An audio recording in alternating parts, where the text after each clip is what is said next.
নোয়াখালী অঞ্চলে নারিকেলের এই পিঠাকে সরফি রুটি পিঠা বলে, অনেকে বিস্কিট পিঠাও বলে থাকে। কিন্তু খুবই সুস্বাদু, খুবই মজার পিঠা। এই পিঠা বানানোর জন্য একটা নারিকেল ভেঙে নারিকেল কুড়িয়ে নিয়েছি, আর নারিকেলটা বেটে আমি চাউলের গুঁড়ি দিয়ে রুটি পিঠার মতো কাই করে এরপর রুটির মতো বানিয়ে এরকম কুকি কাটার দিয়ে কেটে নিয়েছি। এখন চলে যাব চুলায়। ফ্রাই প্যানে যথেষ্ট পরিমাণ তেল দিয়ে দিলাম, আর তেল দিয়ে এই কাটা পিঠাগুলো এক এক করে দিয়ে দিচ্ছি। এই পিঠা ভাজার সময় অবশ্যই খেয়াল রাখতে হবে তেল যেন যথেষ্ট পরিমাণ গরম থাকে। যথেষ্ট পরিমাণ তেল গরম থাকলে তখন এই পিঠাগুলো দিলে সাথে সাথে পিঠাগুলো ফুলে ডাবল হয়ে যাবে। আর যদি তেল একটু ঠান্ডা থাকে তাহলে পিঠা ফুলবে না, এই পিঠা শক্ত হয়ে থাকবে, নরম তুলতুলা হবে না।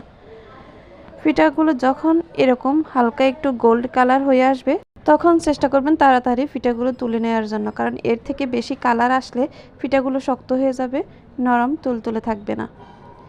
এই মজার পিঠাটা খুবই সুস্বাদু হয়, যেহেতু এখানে শুধু নারকেল দিয়ে করা হয় আর অল্প একটু চালের আটা দেওয়া লাগে বা চালের গুঁড়ি দেওয়া লাগে। তো এক এক করে আমার সবগুলো পিঠা ভাজা হয়ে গেল। আশা করি আমার আজকের রেসিপিটা সবার কাছে খুবই ভালো লাগবে। যদি ভালো লেগে থাকে অবশ্যই ফেসবুক পেজে ফলো দিতে ভুলবেন না, আর ইউটিউব চ্যানেলটা সাবস্ক্রাইব করবেন। সবাই ভালো থাকবেন। আল্লাহ হাফেজ।